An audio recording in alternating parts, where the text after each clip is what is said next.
Jann Castor is still with us out there in Los Angeles, who worked with Lana Clarkson in right towards the end and was working with her, supposed to work with her that night. How would you describe her talent? Lana was very versatile, and she did want to make a leap forward and change something about her career.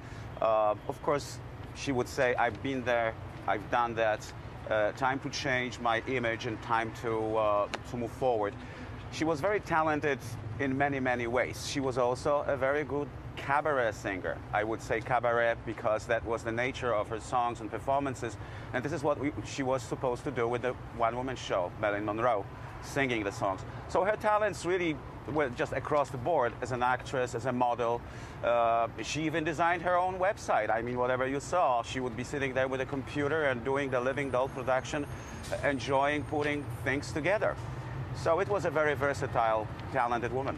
Jann, how would you describe, right, this one-woman show that you're helping her put together? What happens? Okay, you put the thing together, then how do you turn that into, or how would she turn that into a successful production?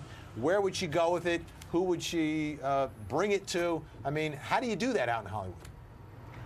She knew people, and she was also, I met her when I was writing, when I wrote music for the play in which she was starring.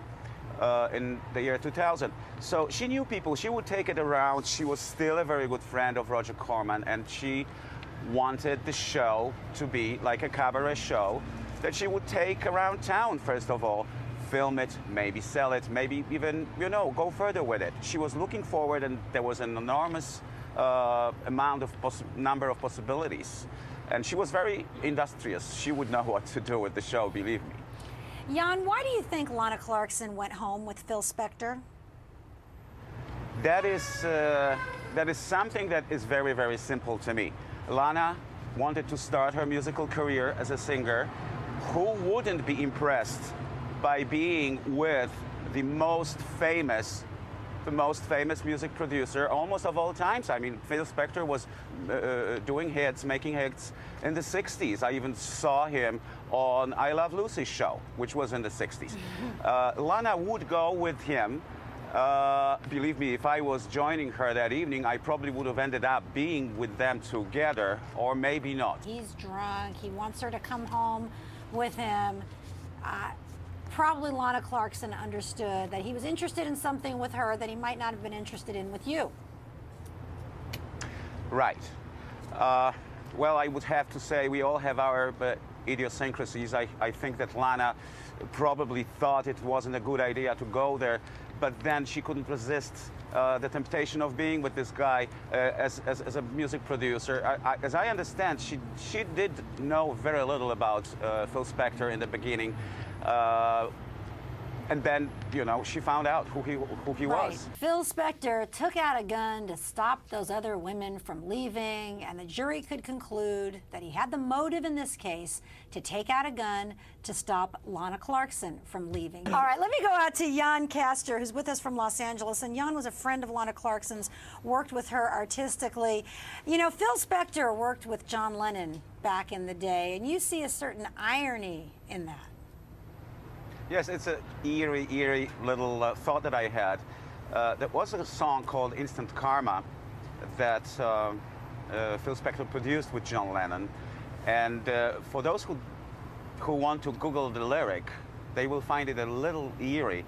You know, especially there is a line there, let me quote, "Who do you think you are, a superstar, laughing in the face of love? What on earth are you trying to do?" And what else? Instant karma gonna get you, gonna knock you off your feet. Better recognize your brothers, everyone you meet.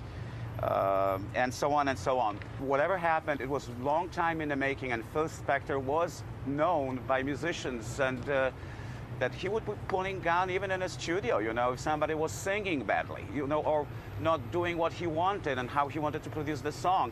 I mean, the whole thing is so bizarre. He certainly, this is my opinion, he's really suffering from the symptoms of abandonment issues. He definitely has got that there. and it makes him a very violent man. If I do remember that song, Instant Karma's Gonna Get You. Beth Karas, you know, the defense attorneys can complain about these 5 women who came in and testified about Spector pulling guns on them, but there's a lot more about Spector that we know that the jury did not hear. As Jann said, about Spector pulling guns on other people, right? And those people haven't come in to testify, people like John Lennon and others. Well, Yoko Ono was present when that happened, but and the gun was actually discharged in the studio. The prosecution did attempt before trial to get in the testimony, not just of these women. At the time it was 4. They learned about the 5th one later. There were 10 different people, more than 10 incidents, and the judge did pick out the initial 4 as being similar enough to come under the Evidence Code 1101B section. It doesn't require a conviction, just a prior act. But let me tell you, he would have really been slammed if all of those other incidents got in. All right, well, big thanks to Beth Karas reporting live from Los Angeles today. Thanks also to David Foley and Jann Castor for joining us. And that wraps up our time with you on Bloom and Politan. Thank you for joining us. I'm Lisa Bloom. And I'm Vinnie Politan. We'll be back here tomorrow morning at 9 a.m. Eastern with more trial coverage. We're going to be hearing a lot more, Jann, about Lana Clarkson. We may even hear from Pumpkin Pie again. What final thoughts would you want to leave us with of your friend? What would be the memory you would want our viewers to have of Lana Clarkson as this case goes forward and even after it's resolved? Okay, this would be my message. Lana has never felt washed up, and of course her career took many different turns, but she would never be dismayed by whatever she was going through in terms of hard times, and she was very encouraging to other people. And I would just simply say, you know, artists think with their hearts, think with their feelings, and wherever you have a very huge wall in front of you just have to simply go through it, and Lana certainly had that courage and that skill to do so. And you know, it has been, Jann, a consistent theme. Whatever folks had to say about Lana, her career, her state of mind, everyone seems to agree that she was a very, very good woman with a big heart. There seems to be no disagreement about that. And so, Jann, you were a perfect guest for us to have on today. I thank you so much, Jann Castor, friend to Lana Clarkson, as well as a composer and songwriter in Los Angeles. Thanks for taking the time.